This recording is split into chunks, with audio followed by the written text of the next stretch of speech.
Bonjour à tous et à toutes, je suis vraiment heureux de vous retrouver aujourd'hui et aujourd'hui on va parler d'une chose, comment changer le serveur DNS de son ordinateur.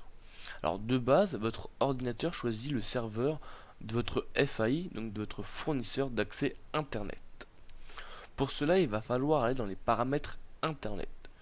Sur Windows 8, il suffit de faire la touche Windows puis X, ou tout simplement si vous avez Windows 10 ou Windows XP 7, allez directement dans vos paramètres.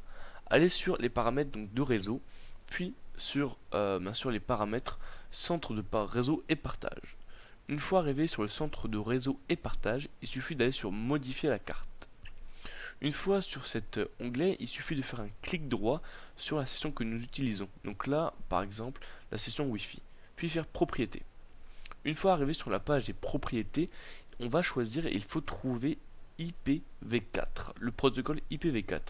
Pour les anciens PC, donc 7, XP, 98, etc., etc., c'est tout simplement IPv, il n'y a pas le 7, 8, enfin, etc., etc. Une fois arrivé sur les paramètres, on va vous demander de changer l'IP. Alors ça, il ne faut pas le faire, hein. Laissez votre IP comme elle est, laissez votre box la choisir automatiquement. Par contre, nous allons nous intéresser au deuxième cas, qui va être changer le DNS. Alors par défaut, comme je l'ai dit précédemment, ça va choisir le serveur DNS de votre FAI, Orange, Bouygues, etc., etc. Nous, aujourd'hui, on va changer pour celui de Google. Donc tout simplement, il va falloir remplir les petits chiffres dans cette petite case. Pour Google, c'est très simple, hein. Le premier va être 8, 8, 8, 8 et le deuxième 8, 8, 4, 4.